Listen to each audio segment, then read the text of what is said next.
Ever felt like someone at work is just waiting for you to fail? Like a corporate spy, always snooping, trying to get a leg up by stealing your ideas? I had a rival exactly like that. He was obsessed with finding out my next big project. So what did I do? I decided to give him exactly what he was looking for. I let him steal a folder.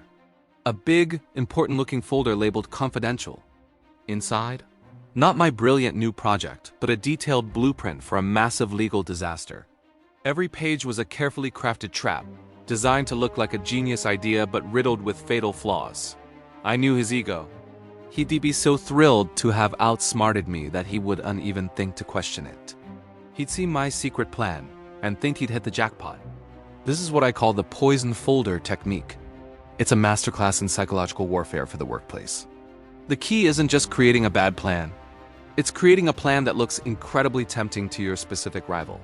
You have to play to their ego. My rival was arrogant. He believed he was smarter than everyone, especially me.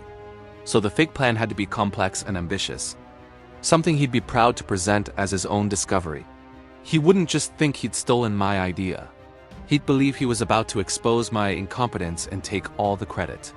He'd see the folder, his eyes would light up, and he'd think, this is it.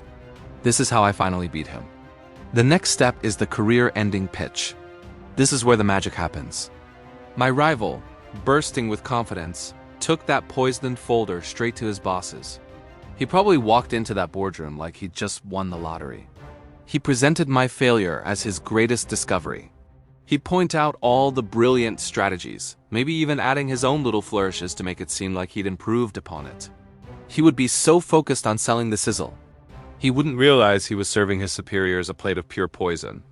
The entire time, his bosses would be listening, and the more he talked, the deeper the hole he dug for himself. It's not just about a bad idea. It's about him passionately advocating for a catastrophe, tying his entire reputation to it.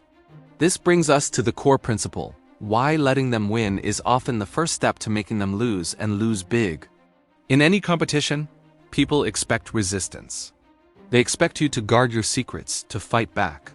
When you willingly let them win a small battle, like stealing a folder, their guard drops. Their critical thinking shuts down.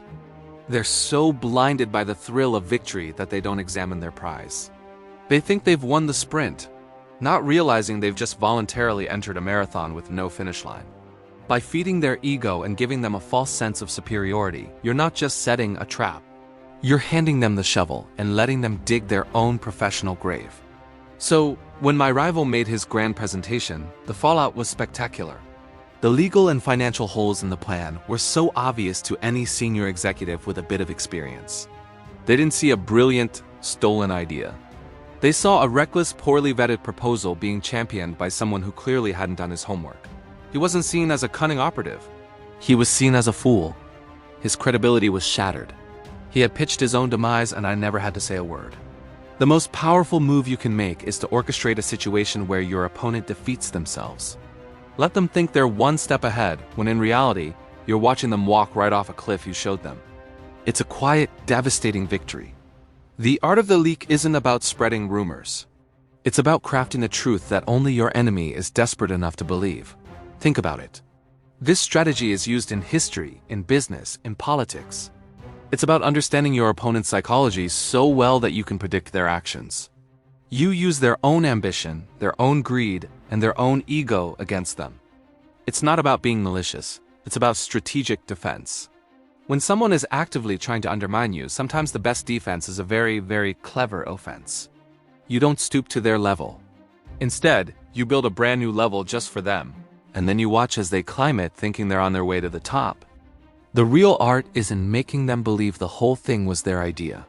So next time you feel someone snooping around, maybe don't hide your plans. Maybe, just maybe, you leave the right ones out in the open. Thanks for watching, and if you enjoyed this deep dive into strategy, make sure to like and subscribe for more.